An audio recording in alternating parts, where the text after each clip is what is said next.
as women, especially in modern day society, we have more access to things that the women of old didn't really have access to. And so think about, like, going to college or starting a business or being open to do more things in the community.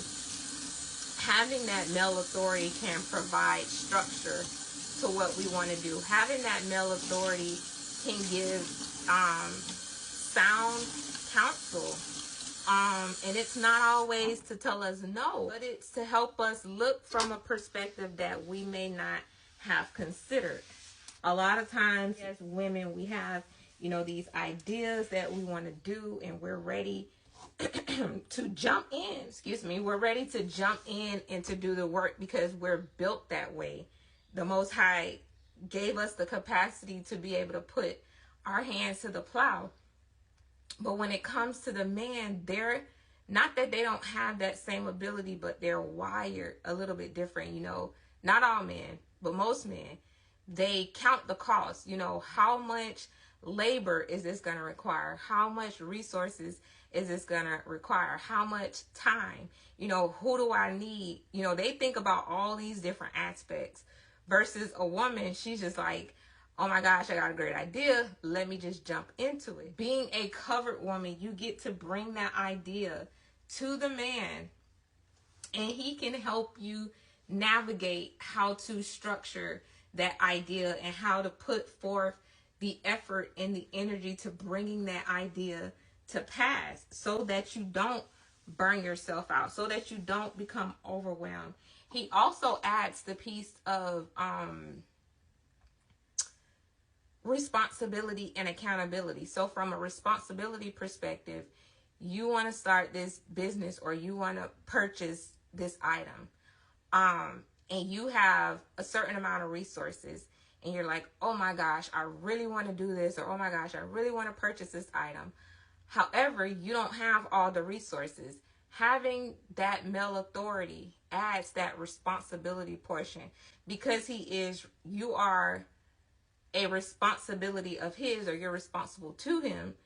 He can step in and assist you in that part.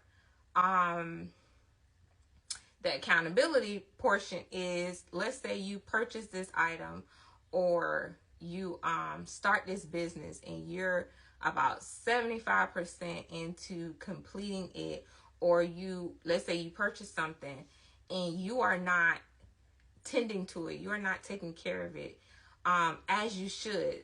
This male authority is going to hold you accountable. He's going to remind you that this was an investment that you made. This was resources that you put into this thing, and now you are neglecting it. You are not using it for the purpose in which you bought it. Or let's just say you are starting a business. So you're into it, you're starting to make money or whatever. And this male authority outside of yourself is saying, hey, I think you should add this to your business. Or let's say you don't want to do it anymore. You feel like it's not producing the way that you envision it in your head. This male authority can come in and hold you accountable to let's say you have a business plan.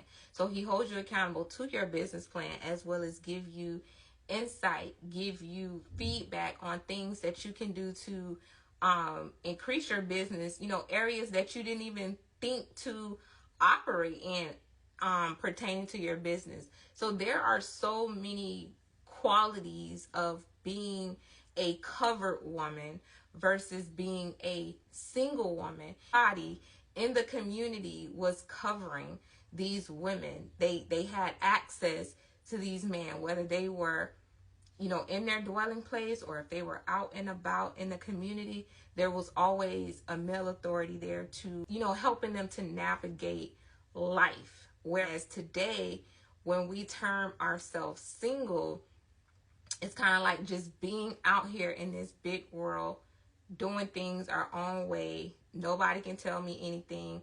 You're not my husband. You're not my dad.